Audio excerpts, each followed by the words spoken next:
하나님의 말씀은 시편 34편 8절 9절 말씀 같이 봉독하십시다. 시작.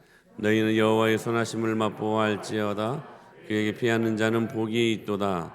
너희 성도들아 여호와를 경외하라. 그를 경외하는 자에게는 부족함이 없도다. 아멘. 할렐루야. 오늘 시편 34편의 말씀은 특별히 사무엘상 21장을 배경으로 하는 말씀입니다. 그 배경을 오늘 시편 34편에서는 의외로 가로로 그 내용을 가로쳐놨죠. 우리 1절 그 위에 가로쳐진 것 같이 한번 읽어볼까요? 시작. 다윗이 아비멜렉 앞에서 미친 채 하다가 쫓겨나서 지은 시라고 기록이 되어 있습니다. 여러분 그 관주가 있는 성경을 보면 이 별표 거기에 사무엘상 21장이라고 적혀져 있는 것을 볼 수가 있는데 아기스 왕 앞에서 미친 척하다가 지은 시. 그럼 여기 아비멜렉은 뭐고 아기스는 뭐냐? 다 같은 말입니다. 이 아비멜렉이라는 말은 바로 같은 말이에요. 바로 아비멜렉. 그러니까 우리나라 대통령이 있죠. 대통령이라는 이름이 아비멜렉 대통령. 이름이 아니라 그 직분을 말하는 거고 아기스 그 이름이죠. 아기스 아비멜렉. 그 앞에서 다윗이 뭐하다가 지은 시라고요? 미친 채 하다가 쫓겨나서 지은 시다. 별로 은혜가 안 되죠. 쫓겨난 것도 이해가 안 됐는데 미친 척하다가 쫓겨났어요. 별로 은혜가 안 돼요. 별로 자랑할 만한 일도 아닌 것 같아요. 그런데 왜 이 글을 적어놓았을까? 미친 척하다가 쫓겨난 시인데 원래 인간들은 자신의 그 치부, 아픔들을 막 숨기려고 하지 않습니까? 근데 성경의 탁월한 능력은 뭐냐면 이 치부를 드러내요. 여러분 기억하셔야 되는 게 뭐냐면 여러분 죄는요 드러나야 돼요. 이게 진짜 귀한 축복이에요. 죄는 드러나야 돼. 그때 하나님이 일하셔요. 사단이 계속 숨기려고 해요. 숨어서 죄짓게 만들어요. 이게 자수하여 광명짓다 이 말은 지극히 성경적이야. 여러분 조금 창피하고 천국 가는 게 낫지요. 창피 안 해갖고 지옥 가는 건 진짜 그건 할 일 아니야. 자 보세요. 별로 은혜 안 되는 말. 아비멜렉 앞에서 미친 척하다가 쫓겨나서 지은 시. 여러분 특히 남자들은 더더군다나 자존심으로 산다고 하지 않습니까? 자존심으로. 그리고 전쟁을 하고 싸움을 하면 최후는 장렬하게 맞춰야 사나이 아닙니까? 멋지게 죽어야죠. 아니 뭐 미친 척하다가 그것도 침 질질 흘리고 여러분 침 질질 흘려 보셨습니까? 아마 질질 흘려 보셨을 겁니다. 졸 때 투명한 침이 나와요. 저 기억나는데요. 공부를 막 하는 척하다가 졸려가지고 졸았는데 졸았던 모양이에요. 근데 엄마가 딱 왔는데 딱 일어나가지고 신혼이가 저를 꼭 닮은 것 같아. 하다가 안 졸은 척 하는데 다 알죠. 엄마가 그럼 그 앞에 있는 건 뭐니? 투명한 침인데 저는 또 물이에요. 그래서 엄마가 또 만져봐 이렇게. 그러면 찐득하잖아 이렇게. 물이 이렇게 찐득하니? 침 질질 흘리면서 그냥 목숨 걸고 에이 칼에 한 대 맞아 죽으면 정말 폼도 나고. 근데 이건 뭐예요 지금? 미친 척하다가 살려고 침 질질 흘리면서. 다윗이 누굽니까? 사무엘에게 차기 왕으로 기름 부음 받은 자 아닙니까? 오전에도 말씀드렸던 것처럼 사울은 천천히고 다윗은 만만이라고 불리울 만큼 용장 중에 용사 아닙니까? 그가 골리앗을 처단할 때 어떤 사람이었습니까? 그 소년이 물맷돌 하나로 용기 백비하여 거기 누구도 넘볼 수 없는 그 거인을 쓰러뜨리지 않았습니까? 그런 자가 지금 사울이 죽이려고 했어도 특별히 사울을 죽일 수 있는 기회도 많았죠. 도망다니다가. 그런데 사울의 옷자락만 살짝 베어갖고 올 정도로 그렇게 신앙에 여유가 있었던 남자 중에 남자 아닙니까?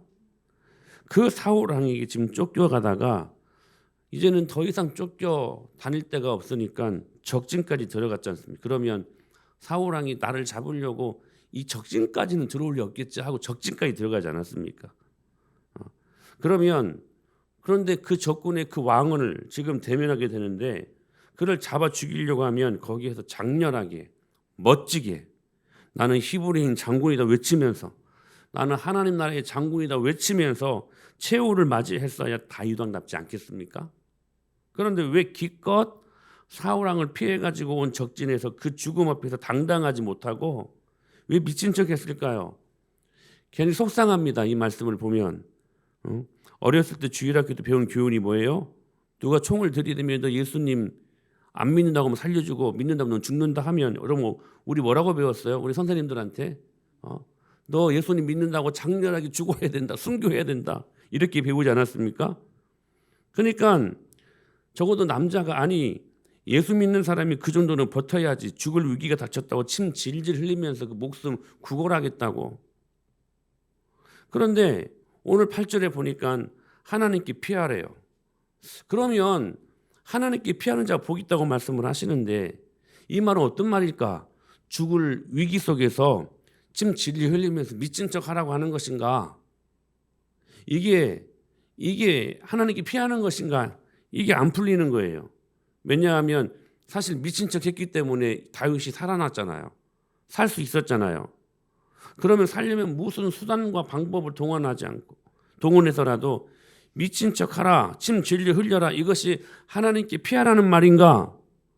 그러면서 여호와의 선하심을 맛보아 알래요. 이게 말이 앞뒤가 안 맞는 것 같아요. 사실 여러분 미친 척한다고 삽니까? 산다는 보장이 있습니까? 그런 보장도 없어요. 오히려 가드에 있는 아기스 왕 아비멜렉 같은 말이에요. 아비멜렉을 생각할 때 이렇게 생각할 수도 있지 않겠습니까? 야, 이 신성한 이 왕궁에 저런 미치광이 저런 미친 사람을 왜 내 앞에 갖다 놓았느냐? 왕의 눈이 거슬렸도다. 왕이 입맛을 버렸도다 하고 단칼에 처리하라 말할 수도 있잖아요. 그러면 미친 척 있다가 더 빨리 죽을 수도 있지 않습니까? 이게 미친 척하는 것이 결코 생명을 지키는 방법이 아니었다는 거예요. 그렇다면 여기 지금 하나님께 피하라. 하나님께 피하는 자는 복이 있다라고 말씀하시는데 이 말씀이 뭘까? 여러분은 한번 질문하고 싶어요. 삶에 위기가 있을 문제가 있을 때 여러분 어디에 피하십니까? 어디에 피하십니까? 그게 여러분의 두려움이었습니까? 뭐가 여러분을 가려준다고 생각하세요? 여러분의 업적과 여러분의 스펙, 잘 나가는 신용등급, 여러분이 자랑하고 싶은 그것에 여러분들은 항상 피하십니까? 사실 그렇게 피하는 사람들이 많습니다. 많아요. 위기가 있을 때마다 항상 거기에 피하면서 내가 이런 사람이에요. 내가 이런 백을 가진 사람이에요. 나한테 함부로 하지 마세요. 내 인격이 어떤 사람인데요.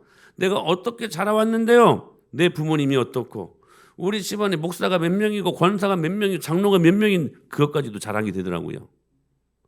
별 희한한 것들을 가지고 자기 성벽을 만들고 위기가 있을 때마다 하나님께 피하지 않고 항상 거기에 피하면서 자기의 체면을 회복하고자 하는 그런 알량한 우리들의 모습들이 우리의 마음속에 얼마나 많이 있느냐 하는 거예요. 그러나 다윗은 이렇게 말하고 있습니다. 하나님께 피하라. 결국 하나님께 피하라는 말이 오늘 이 말씀을 해석하면 이런 말이에요. 자기 의가 아무것도 아니라는 것을 내려놓으라는 거예요. 다윗 왕이 미친 척하면서 결국 포기하며 내려놓았던 것이 뭘까요? 이런 거 아니겠습니까? 자기 왕권 미친 척하면서 내려놓은 거예요. 자기가 지금까지 지켜왔던 그 남자다움, 그 용맹스러움도 내려놓은 거예요. 그 미친 척 침 질질 흘리면서 끝까지 그래도 자존심은 지켰는데 자존심만큼은 그랬는데 그 자존심까지도 내려놓고 있는 현장이 바로 침 질질 흘리면서 미친 척하고 있는 상황이었다는 거예요. 바로 자기를 가리고 있었던 성무, 자기의 의와 자기의 자랑거리들을 다 미친 척하면서 내려놓았다는 사실. 사랑하는 여러분, 그럴 때 있잖아요. 이거 진짜 더러워서 못하겠다.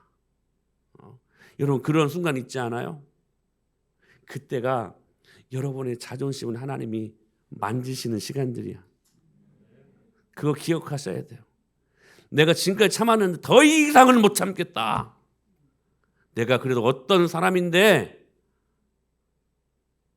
사랑하는 여러분, 그 순간이 여러분이 미친 척하며 침 진리를 흘리는 시간이라는 거예요. 그 시간들을 통하여 여러분의 자기의 의, 여러분이 그렇게 뽐내면서 자랑하고 싶었던 거, 여러분의 지금까지 지켜왔던 그 자존심, 그거 내려놓는 시간들이라는 거예요. 바로 이 일들을 통해 다윗이 자신을 온전히 하나님께 맡겨드리는 믿음이 시작되는데, 바로 그 모습이 우리를 위해 십자가를 지신 예수님의 모습과 어쩌면 그렇게 오버랩되고 있는지. 여러분, 오늘 시편 34편 말씀을 시작하는 괄호 안에 이 말씀이 때로는 불필요한 말씀처럼 느껴집니다. 좋은 말 다 했는데 미친 척하다가 쫓겨난 시, 사실 괄호 안에 여러분 이걸 여러분 쓸 필요 없잖아요. 쓸 필요 없잖아요. 별로 덕이 안 되고 별로 은혜가 안 되는 말씀 아닙니까? 그런데 예수님의 생애에도 별로 은혜가 되지 않는 괄호 안에 사건이 있었어요. 그 사건이 어떤 사건이었냐면 바로 겟세마네 사건이었어요. 여러분, 겟세마네 사건은 없어도 그 구원이 이루어집니다. 예수님은 하나님과 본체시요 그 영광이 동동하신 하나님 아니십니까? 여러분 믿습니까? 그 하나님께서 우리와 같은 죄인의 모습을 입고 우리 가운데 성육신 하셔서 피곤을 느끼시고 때로는 시장을 느끼시는, 한계를 느끼시는 사람으로 우리 가운데 사시지 않았습니까? 우리의 죄를 짊어지시기 위한 유월절 어린 양으로 오신 분이 예수 그리스도 아니십니까? 그 사명으로 태어나셨고 그 사명으로 여러분 공생의 사역을 감당하셨고 드디어 그 사명을 이루시기 위해 십자가를 지시기 직전에 그 전날 밤 겟세마네 동산에서 예수님께서 처절하게 기도하십니다. 다윗이 처절하게 미친 척하는 것보다 더 처절하고 더 낮아진 모습으로 기도하셨다는 거예요. 땀방울이 핏방울이 되기까지 처절하게 겟세마네 기도가 이어집니다. 주님, 이 잔을 내게 옮겨주시옵소서. 피하고 싶습니다. 여러분, 이 모습 속에 예수님은 하나님이라고 말씀하시는데 이 모습 속에 하나님의 모습이 있습니까? 가로 안의 모습들 아닙니까? 미친 척하다가 쫓겨난 씨. 여러분, 가로 안에 별 필요 없는 부연 설명, 그냥 멋지게 십자가 여러분 앞에서 당당하게 걸어가시는 게 훨씬 더 우리 구세주로서 더 믿음직스러울 텐데, 더 폼나는 모습일 텐데, 그 전날 밤에 가로 안에 불필요한 부연 설명 뭐예요? 하나님, 이 잔을 제게서 옮겨 주시옵소서. 이 잔을 피하고 싶습니다. 저 십자가 지고 싶지 않습니다. 그 순간에 여러분 기억하셔야 돼요. 하나님 되심을 내려놓습니다. 마치 다윗이 미친 척하며 침 질질 흘리면서 쫓겨나는 그때 목숨을 구걸하기 위해 그렇게 미친 척하는 모습처럼 보이지만 실은 그 모습들 속에서 자신의 그 용맹스러움도 내려놓고 자기의 의도 내려놓고 자기의 자존심, 마지막까지 붙들고 있었던 그 자존심, 그거 내려놓는 시간이었던 것처럼 그냥 멋지게 십자가 앞에 당당하게 나가시면 더 이게 그림이 좋을 것 같은데 왜 괄호 안에 그 굳이 설명하지 않아도 될 그 겟세마네 사건, 하나님 이 잔을 제게서 옮겨 주시옵소서. 여러분 좀 이상하지 않습니까? 그런데 그 시간들이 오히려 예수님께서 당신의 하나님 되심을 내려놓고 그 동등됨을 내려놓고 그 순간에 고개만 까딱거려도 12군단이 되는 천군 천사로 호령해서 그 상황을 평정할 수 있었음에도 불구하고 그 권세를 가져놓으셨던 하나님의 능력을 가졌음에도 불구하고 그 능력마저도 내려놓습니다.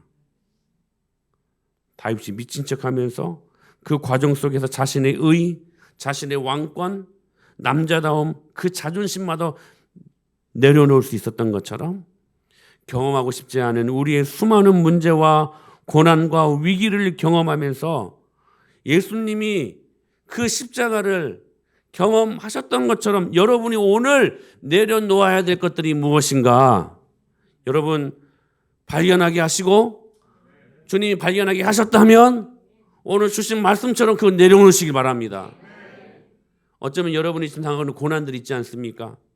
물질적인 고난, 관계에 있어서 일어나는 고난, 이거 꼭 피하고 싶습니다는 그런 여러 많은 상황들이 있지 않습니까? 여러분 그 상황들은 여러분의 자존심을 제거하시기 위한 하나님의 마지막 시험의 순간이에요. 그 시험을 잘 통과하십시오. 잘 통과하십시오. 거기서 미끄러지지 마세요. 거기에서 10중 8구 다 미끄러져 도망가요. 여러분 거기에서 승리하시기를 바랍니다. 지금 여러분이 처절한 이만큼 정말 더러워서 못하겠다.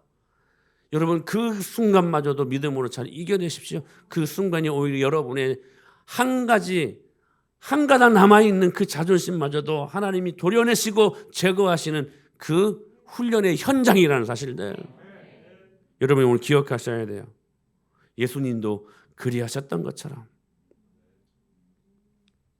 그러면서 오늘 이 시편 34편 말씀이 희한한 말을 계속 이어가고 있어요. 우리 34편 20절 말씀 한번 읽어볼까요? 20절 말씀 같이 읽어요. 시작.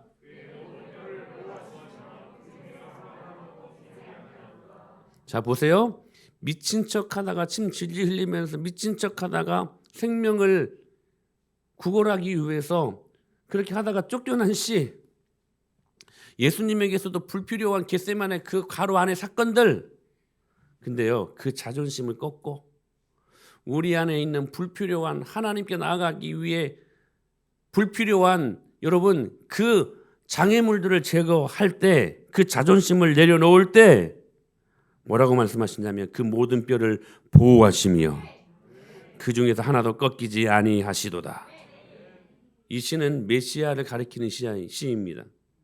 즉 예수님의 십자가의 죽으심에서 모든 십자가 형태로도 죽는 죄수들은 아직도 기식이 남아있는지 확인하기 위해 로마 병들이 돌아다니면서 뼈를 꺾습니다. 뼈를 꺾을 때 거기에 반응하면 살아있는 것이고 반응하지 않으면 죽은 것을 확인하는 작업인데 예수님 앞에 봐서는 뼈를 꺾지 않습니다. 바로 이 예언의 말씀이 성취된 거예요. 오늘 예수님 안에서 내가 낮아지고 나의 자존심을 내려놓고 아직도 시퍼렇게 살아있는 여러분의 자존심 그거 내려놓고 나의 자랑, 나의 의 그렇게도 포기하고 싶지 않은 내 자존심까지 내려놓는 자들이 비로소 다음과 같은 고백을 할 수 있다는 거예요. 우리의 허물을 지고 돌아가신 예수님이 우리의 피난처시요. 이 사람들만이 고백할 수 있는 고백입니다. 그분이 우리의 성루시요. 그분이 우리의 자존심이요. 그분이 우리의 의라고 고백할 수 있다는 거예요. 또한 이런 고백을 드린 자들에게 하나님이 털끝 하나 상하지 않도록 보호하시고 지켜주신다고 말씀하셔요. 그 뼈를 보호하시며. 사랑하는 여러분 질문합니다. 크게 대답하세요. 여호와의 선하심을 맛보아 알기를 원하십니까? 그렇다면 여러분 하나님께 피하십시오.